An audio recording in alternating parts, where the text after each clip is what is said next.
glad to address it, and then after that, I'll be glad to yield to the educators seated beside me, because they know what it looks like up close.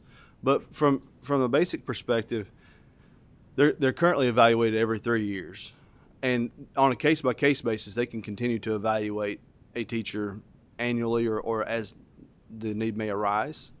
But it takes a lot of time out of the teacher. This kind of eliminates that burden of having to do these evaluations.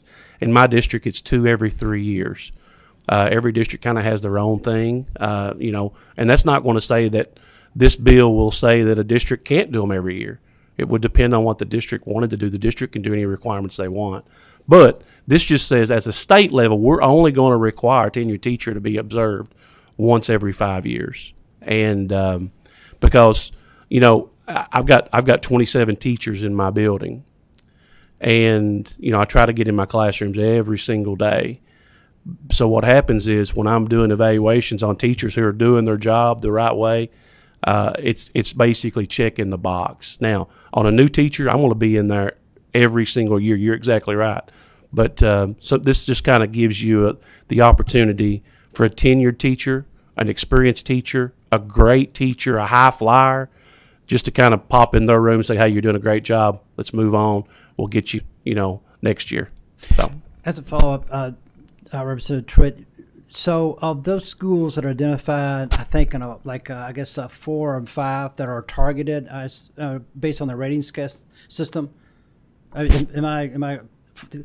Each school has each district has a rating system, 1 through 5, in terms of meeting the criterias. And you talked about targeted here. So if you have a tenure individual, and they still have some flexibility to go and evaluate it, but they're target as need to improve and so forth. What makes a decision from your point of view in terms of having this more often in terms of evaluating the teacher? Okay, I think. I hope I Well, gave you a little kind of. I think you're kind of talking about two different things. So you're talking about targeted, which would be involved in those bottom 5 to 10% of schools performing in the state level. We have that CSI and TSI, which is the bottom 10%. All right, and what we're talking about with those, we're not changing the evaluation system with those. What we're talking about in those is the other part of the bill, which was saying that with the CSIP and the CDIP, and that's your comprehensive improvement plan. So all we're doing with the and I know it's complicated because you've got that so let's just call them the bottom 10%. All right, the bottom 10% of schools, we are still requiring them to do a comprehensive school improvement plan. Okay, but everybody else, we're letting them basically say it's not required. Now, evaluations. These certified evaluations is a completely different topic.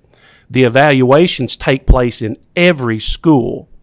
And all we're saying is that if you are a tenured teacher, which means you are a teacher that has already been there, 4 years experienced, then what we're saying is you only have to be observed once every 5 years as opposed to once every 3 years.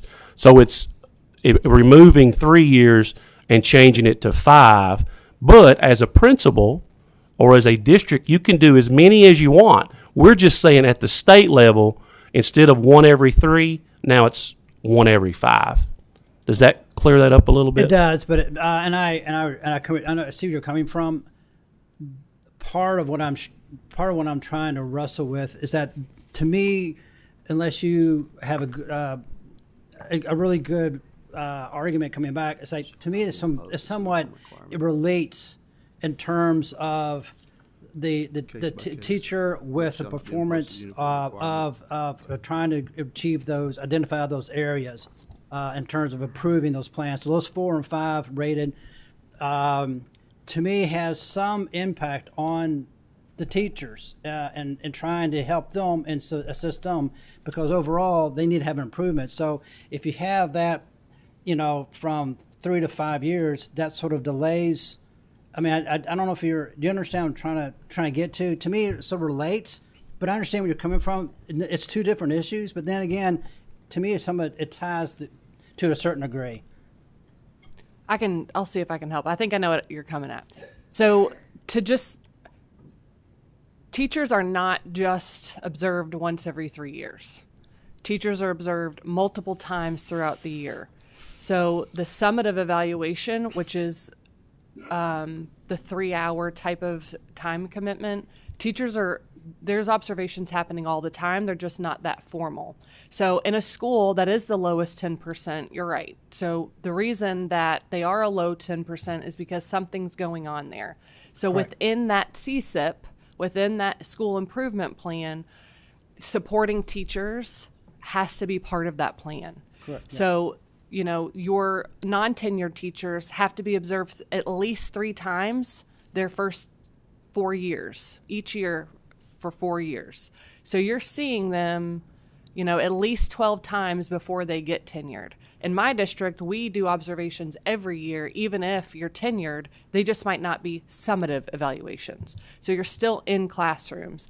Principals and buildings know if their school is CSI or TSI, they know the problems. If they don't, that's part of it, identifying what the problems are and then supporting those teachers. And I think what we're trying to do is to separate them, because if you start combining things, that's what's happened in the past, it starts to get really muddied. So in a CSIP where you already have problems identified, you're already doing that. You're already doing the extra observations. You're already targeting those teachers. Does that make sense? It does, and I appreciate that. And I know it's fluid, and I'm just trying to relate this. Yeah.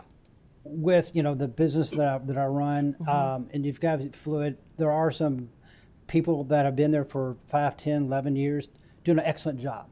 And you have to have leadership within GC school, and I think we're blessed because we have a couple here on in this committee that provide strong leadership.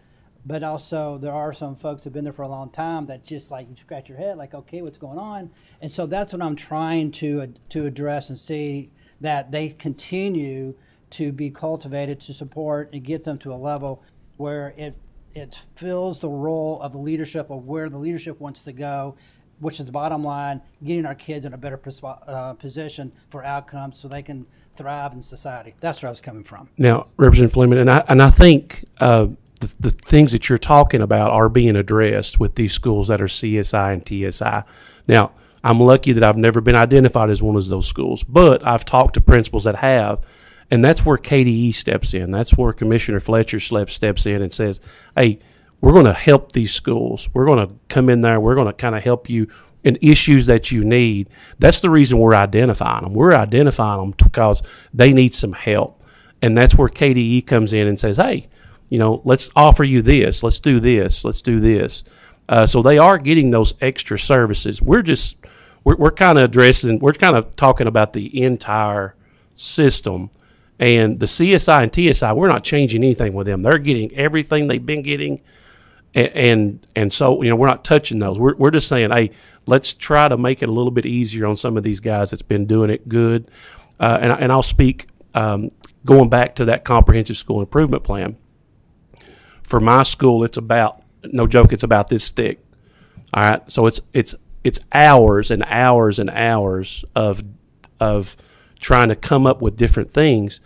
And if you're a high performing school, if you're a school that's doing well, it may come down to, you're trying to figure out a way that you can get, one little small targeted group to do a little bit better, even though they're 20 and 30 points above the state average. So it's really hard to kind of, it's useless. It really is, And now those targeted schools, those schools that need it, they need to continue to do it, and they need help. And that's where the commissioner and KDE steps in to help those people. So they're still getting it. We're not taking any help away from these low-performing schools. Okay, thank you. Thank you, Chairman, for the latitude. And just one more thing I'll add to that. Also, Representative Fleming, there's teachers, even though they get tenure or whatever, there's improvement plans. And a lot of not a lot, but there's some teachers that need extra help. Even after they're tenured, they'd be put on an improvement plan so that, they are evaluated more than. And a lot of things you're talking about really are a leadership issue more than this, probably the language in this bill. But, good principals are good administrators. They're going to be in those classrooms, and they're going to know with or without doing a formal observation. So that's just 2 points there. Representative Bojanowski, I think you had a question. Yes, thank you. So this is about CSIPs, and so I understand the bill will drop the requirement for CSIPs for schools that aren't in that bottom 10% or whatever. But I want to understand, what's the difference between the CSIP and then the transition plans that are required by the state for those CSI, TSI schools? And is the CSIP then doubling paperwork for those schools? I just don't understand what the difference is between the CSIP and what they have to do when they're in that low performing status. The CSIP is a federal requirement. Hope that helps. That's all I got. Representative Wilner. Thank you, Mr. Chairman. Representative Baker, thank you for this bill. Thank you for the conversations we've had about this. This is, I think, really good stuff, and I'll be very happy to vote for it. I do have a question about the consolidation of the PD requirements, which was really the piece that you and I had focused on in our conversations. I had a teacher, actually not from Jefferson County, but an educator in a different district. We were talking about this bill, and she said, but what about all those district PD requirements? Can this bill go even further and require the districts to have, if you've got, instead of an annual requirement, it's like we're going to put all these together and put them on the same 3-year, 4-year cycle like we're doing with the state and federal requirements. Is that a possibility, or is that something that you guys talked about? So I can tell you from my perspective, then I'll let them chime in as well. So we did discuss this, and what we figured out is teachers are required to do 24 hours of PD a year. And 4 hours of that are state mandated trainings. And the other 20 are federal or local. And, the federal, we can't touch those. We are addressing the state requirements, and we're trying to consolidate those and put them on a rotational basis where they do one every 4 years after they're tenured.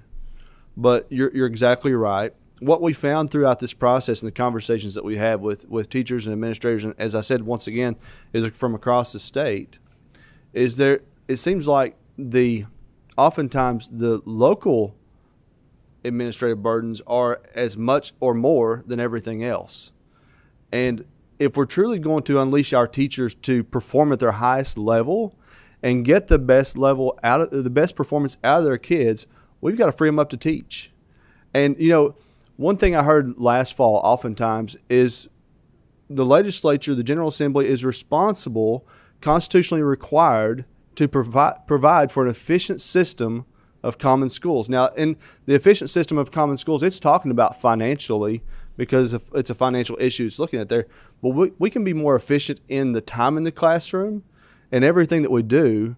But in doing this, if we identify some of those things both on the state level and the local level, and we can start to peel back the onion and eliminate some of those issues, then we can likely free up some resources to allow districts to really pay the people in the building, pay the people that face the teacher each and every day. And so that's one of the things that I saw through this, and I look forward to doing. As I said, we're in the first inning of a long game, but I'll let Amanda and Representative Truitt share as well on that also. I don't know that I have. Yeah.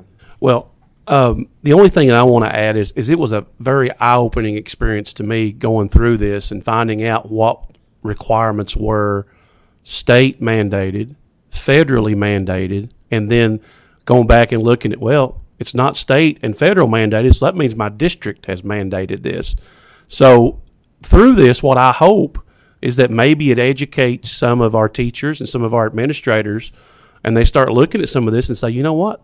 Who's really requiring us to go through some of these and watch these videos that's being played and all this stuff? Now, we're not taking away that local control. If I'm in a district and we've had some issue with, let's say, some certain topic, then I'm going to keep addressing that topic, and we may do training on that and I can do that. But I hope that what it does is it allows, our districts, our principals, our superintendents, our teachers to go back and look and say, is this something that we're really required to do? Or is this something I've just done for 25 years and we think it's required, but it's really not? So that's kind of the intent of this legislation. Thank you. Representative Tipton. Thank you, Mr. Chair. Representative Baker, I just want to thank you for your passion for this initiative and your leadership on this, and Representative Truitt for your work. I appreciate the opportunity to be involved over the interim, and I just want to thank Amanda, not just Amanda from my home, Spencer County, but Patricia Kennedy from Spencer County, and all the other teachers who took upon their time to come to the table, to share what's on their heart, to share what they experience on a daily basis, and help us come to what I'm going to describe as I think is a good start on this issue. And I believe it's important for us, I hope through this House Bill 48, that it will open some eyes and cause people to think about the things that are going on in our local school districts and across the state. And next year we can come back and identify another list of things that maybe we can do to take some of the burden off our teachers in the classroom. But thank you for your leadership on this. Representative Camuel. Hi, thank you, Mr. Chair. I have a couple of questions, if that's okay. And I also want to echo, I appreciate Rep. Fleming with his question and your clarification. That was actually incredibly helpful. But one of my questions is about, and actually, Ms. Butler, I'll address this one to you. When you talked about the teacher induction and the mentor programs and changing the language from it being a requirement to they can choose to, what I heard you say is it's a funding issue. So do we throw out a program that I've worked for public schools for 15 years. My husband's in his 28th year teaching. I have a hard time seeing us just throw out something that I think is incredibly beneficial to new teachers who need that support, who need the guidance to help them start their career that we hope is a lifelong career of 30-ish years or so. So my question is, rather than eliminating this, do we go back to the table next year and say, hey, let's look at funding to make sure that we can provide this to teachers, to new teachers, and to districts? So throw out is never a term I would ever say. They're extremely useful. Our districts have done it since K-TIP was removed. We basically do our own little K-TIP in Spencer County. So I would never recommend throwing out. That's never come up. All of us on the committee agreed that how important they are. But what it's done by mandating it, we can't use the funds. So the only funds a district has for professional development anyway, besides general funds, is Title II. And so by mandating it, we're not able to use those funds. So yes, if we're able to go back and find a fund just for professional development outside of federal funds, absolutely mandate away. I think it's needed. And I think it should go beyond first year, just as we do in Spencer County. Just your first year is, it's hard. It's the wild, wild west, and you're learning every day. And year two, you're finally able to take a breath a little bit, but you're still learning, and to be able to support those teachers. So yes, if there's a way to do that, absolutely. But I think by this year, by mandating it, we really strapped our districts a lot for what they were already providing, and now they're having to pull back some of the good stuff because of the funding. So I agree, yes, it is a funding issue, but pull out, absolutely not. I think we still absolutely need it. Thank you. I appreciate it. I hope that we can look for ways to fund it in the next budget session. My other Go through the chair. Oh, sorry, Sharon, may I ask another question? No, go ahead. Thank you. My other question is about Section 4, the new section, with the posting of the suicide prevention hotline and critical information that I think is really important. What kind of resource should be posted in schools that don't have, or in communities, that don't have safe haven baby boxes?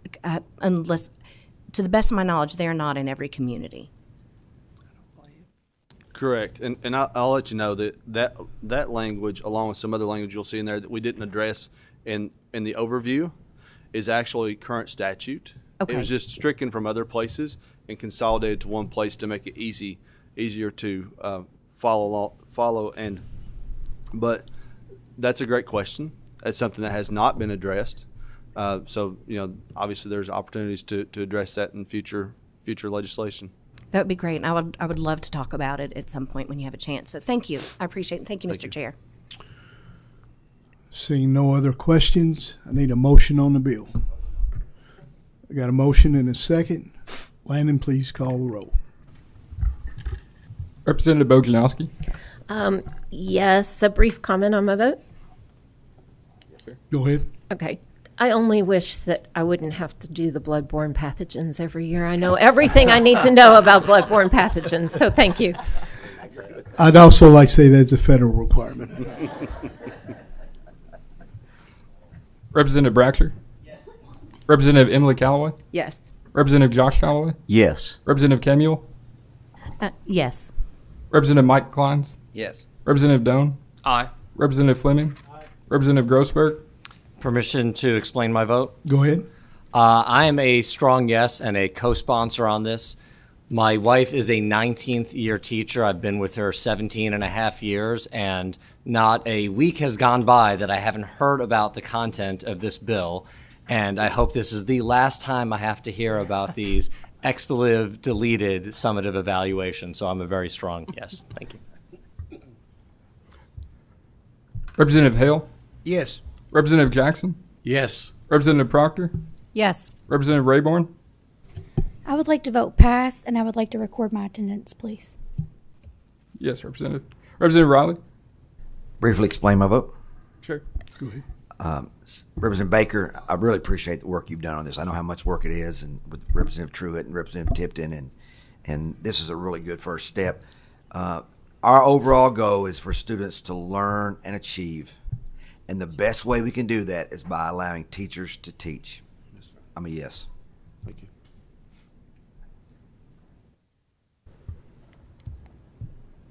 Representative Riley, could you? Apologies, Representative Tipton. Yes. Representative Truitt. Yes. Representative Wilner. Yes. Chair Lewis. Yes. Thank you all so much for this bill. It passes, and appreciate all the hard work. Thank you, Mr. Chair. And I want to say thanks again to everyone who participated. Many of the members on this committee, Chair Lewis and Representative Riley, Representative Jackson, Chairman Tipton, and Vice Chair Truitt, and all the teachers that did devote their time. It was much appreciated, and I think it will be fruitful going forward. Thank you so much. Thank you. Have one announcement here.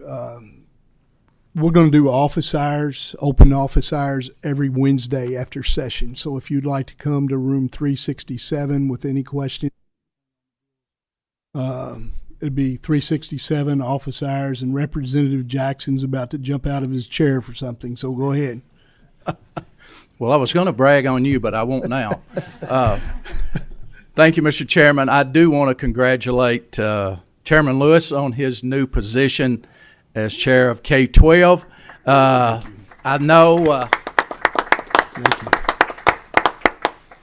know he may be a man of few words, but he is a man of high character, and you have some big shoes to fill with.